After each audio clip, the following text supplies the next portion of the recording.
Hi everyone, welcome back to the channel. Today we're going to talk about The Final Empire, the first book in the Mistborn series. So I've read this book multiple times and have done multiple reviews. So this is a part of my reread series that is in preparation for Stormlight 5 coming out in December. So I kind of want to talk about this differently than a typical review. I want to really talk about the increase in quality in writing that is very noticeable between Elantris and The Final Empire. So this is going to contain full spoilers, probably full Cosmere spoilers. Actually, contextual Cosmere spoilers. I won't really spoil any details, but I'll mostly, like I said, talk about the writing style. That's pretty much my goal for this video. So yeah, with that being said, make sure you hit the like button, subscribe to the channel if you haven't done so already, check out the Patreon if you're interested, and as always, let's begin. So, The Final Empire, the first book in the Mistborn Era 1 trilogy. So, this story is really, really good, as you probably already know, considering I've talked about it multiple times and have multiple reviews and everybody's talked about it.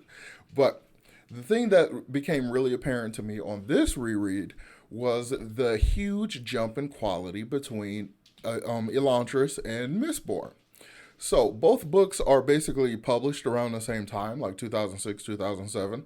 But the thing of it is they're written a number of years apart from each other. So Brandon actually wrote Elantris in like 1999, maybe around 2000 when he was still at BYU.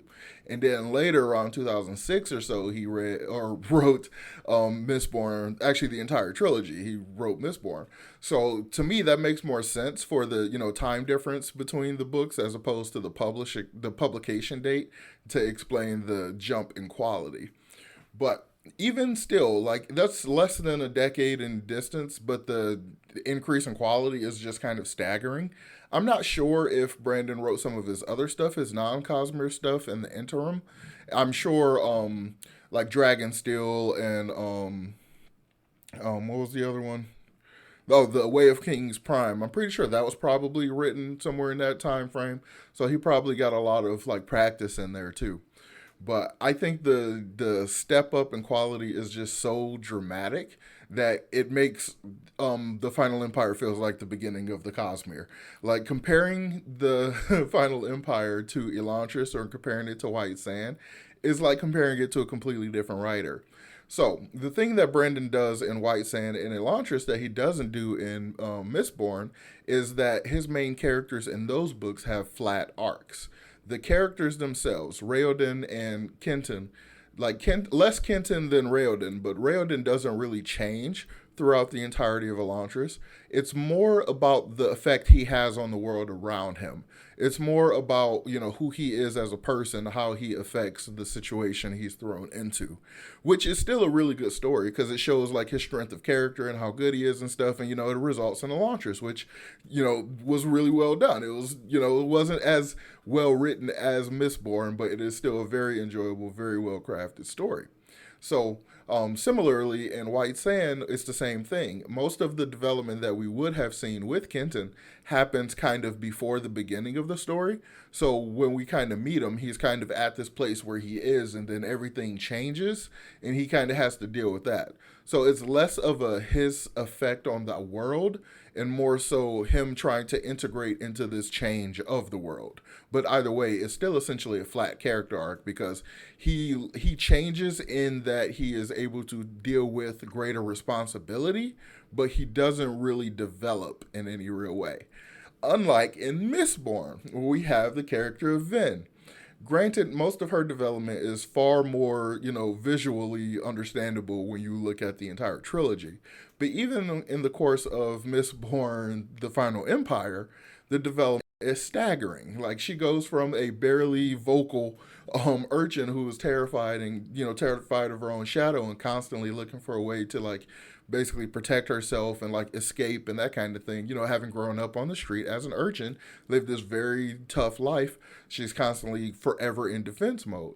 So even by the time we end up at the end of the Final Empire, she's already grown so much and changed. Like the confidence that she had in her that was like bubbling beneath the surface and kind of hidden and stuff gets to be a lot more explicit. Her resourcefulness and stuff gets to like be actually made useful, and like her compassion and love and like her openness that she actually still had in her despite like the world basically trying to beat it out of her was actually able to be a benefit, was actually, you know, seen to be a plus to the plan. It helped everything actually work out. So her entire character arc in this first book alone is major character development and is a huge progression of a character, which is really, really cool. And Brandon does it very, very well.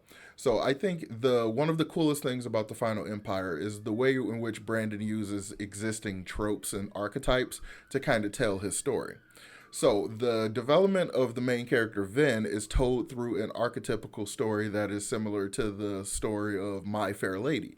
You know, the story of a young woman who is not from like nobility or aristocratic society and stuff, who's being basically thrust into that and basically has to, you know, sink or swim kind of thing, but you know is learning to you know be like those people and kind of integrate into it and everything. It's the old Pygmalion story. You know, they've done it a million times in different movies, have readapted it in various ways and stuff. So I really like the fact that Brandon was able to integrate that into this story. But I'm not huge on like romance and that kind of stuff. So if it was just a Pygmalion kind of reference and just like using the My Fair Lady type of archetype to kind of tell the story of Ellen and Vin and how they kind of came together and stuff, I would be like less satisfied with the story if that was all that it was. Because as I said, I'm not that big into romance stories. But the fact that Brandon also adds in a heist storyline archetype into it. So the entire story is framed around a heist, and then he adds in other archetypes like the My Fair Lady archetype. And I think having this archetype inside another archetype actually works really, really well. And it works in such a way that it exemplifies the benefits and like the strengths of both of these archetypes. So the very nature of the way in which all their powers break down and stuff lends itself very well to a heist scenario. So the classic scene in the heist when they're basically planning on how they're going to do the job and basically break down everyone's specialities. Like it works very well in this because the majority of the thieving crew are Mistings. So Mistings have one particular ability. So their particular ability has a very specific like type of application in which it's most useful. So we of course lean into that, which is I'm pretty sure one of the fundamental like foundations to the way in which Brandon constructed the story. So it just works really well. And like to me it's completely like impossible to divorce that concept from the end product. But I just love it for that because, you know, as an aspiring writer, someone who would like to write, I really like this idea of seeing the way in which books can be structured and what you can kind of take as inspiration from other things and kind of help couch your ideas in them, especially in like early days, because Brandon does not do this that often. He actually kind of leaves this idea behind with this series because even the second book and the third book doesn't really follow any really recognizable archetypes. It kind of goes more into literary archetypes after that. But the use of the heist trope and the use of My Fair Lady trope and then adding in a hero's journey archetypical trope kind of structure into it like makes for just one of the most satisfying stories he's ever written. To be honest, The Final Empire itself could be a singular read. It doesn't require a sequel or a prequel or anything to it to be completely satisfying. And honestly, I mean, apart from the standalones that Brandon has written, I think this is the only one that I can say that about.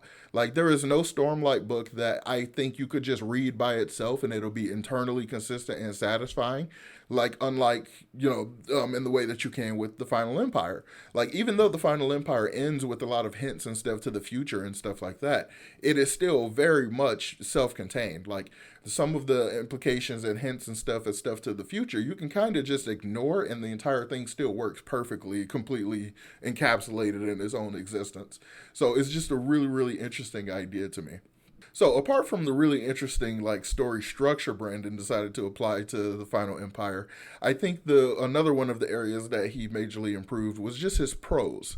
I mean, granted, there is one issue that I have that permeates the entire trilogy that he fixes later. that just, it's one of those things that I could not notice. So despite the fact that I think his prose and stuff are greatly improved, and like the context of the world and the turns of phrase and that kind of stuff is done a lot better in the Final Empire as opposed to Elantris or White Sand, I think there is clearly still some area for improvement, which he has since improved on. But and this is more of a Hero of Aegis thing. But towards the end of the series, when there's these earthquakes and things, the fact that they refer to them as earthquakes has always taken me out of the story. Anytime that happens in a story that takes place on the planet that's explicitly not Earth, but they will still call quakes earthquakes, it immediately takes me out of it. So when it's done in this series, it completely takes me out of the immersion immediately. It's one of those things that I think is very difficult for writers, because it's hard to change that up. Like, even though the planet that the story takes place on is Scadrial, they wouldn't really call them Scadrial quakes, because like, just, I don't know, it doesn't fit right in the mouth, I guess. Like, they wouldn't call them like ground quakes. I mean, I guess, see, that would also sound weird just to our ear because we don't refer to it in that way. So like, and there's not even any international inspiration you could take from it. You can't just say what other cultures call it and stuff, because everyone refers to Earth as Earth, even if it's a different language. And so it's like, it's a hard thing to fix as far as pros go. But it's one of those things that just breaks immersion for me entirely. I really have no suggestion or idea or even guesses as to what like could be done, apart from like calling them quakes or something like that, or coming up with an entirely different type of like terminology, like to, further emphasize that it's on another planet. Maybe looking to other sci-fi works that take place on other planets. Maybe other writers have tackled that idea. But again, that's just one of those things that just completely took me out of it every time they were referred to Scadrial as Earth in that way. And it's also even more complicated because like, we even refer to dirt as Earth. So like, it is the substance and it is the planet. So it's like, how do you differentiate? And given that Earth is such a, I mean, I guess because, we're so used to it, so it's hard to say. It's just a clean, perfect name, like, even if you're like on the moon, which seems also perfect and stuff, would you call it a moon quake? Would it be a Mars quake? Would it, that kind of thing? I don't know. I'm sorry. This is just a tangent ramble there. But yeah, that's one of the things that still kind of stuck with me. But apart from that, I think his prose are really, really good. This is when we started to get turn of phrases that are more specific to the world. Like in Elantris, we had things like Merciful Domai and like that kind of thing. Like there would be I can't say it, exclamations and like curses and stuff that are religiously specific. And we get a lot of that here. Like Lord Ruler is like the oh my god or holy crap or that kind of phrasing. And so we get a lot of that stuff, but we also get references to the mist and ash and like that kind of stuff a lot more. So a lot of the typical like turn of phrases that would be common in America on Earth is, Brandon has less of an opportunity to use them because contextually it just doesn't work. So therefore that issue isn't as prevalent, I guess. So it's kind of an interesting thing.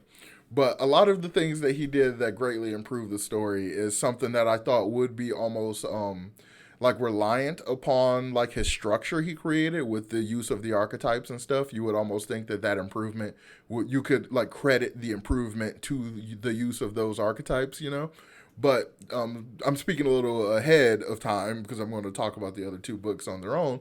But the proof is basically in the two books that are sequels to the Final Empire. He doesn't use strictly established archetypes or tropes in those books, and the quality remains consistent. It actually levels up as far as character work for me.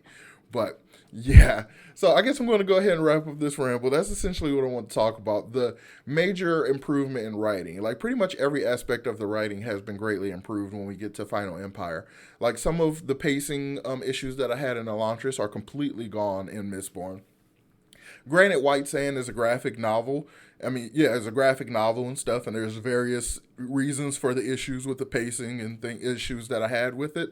But the pacing, the character development, just the way in which the story is laid out, the interest in the story, just the fascinating nature of the story. Every single thing that I can think of that I need a book to hook me Brandon improved when he went into Mistborn. Like, I like the Elantris magic system, but it's kind of close to a soft magic system for me in that it's so incredibly versatile and can do functionally anything with just a few solid like limitations like distance and correct runes and that kind of thing. Like, but it still feels very broad. Like, it's so broad you don't really need to learn much about it or explore it at all, right? So when we get into Mistborn with Allomancy, there is just so much to learn about it. There is like levels upon levels upon levels to learn about it. So even that is like so much more interesting. And as interesting as the idea of Taldane is, in White Sand, we only really see one side of it, and it just really comes off as we're somewhere in the Middle East or something. And even in Elantris, like we're mostly in Elantris, which you kind of get used to, and we're in the regular city, which is essentially medieval Europe. So those settings aren't even that fascinating or that gripping.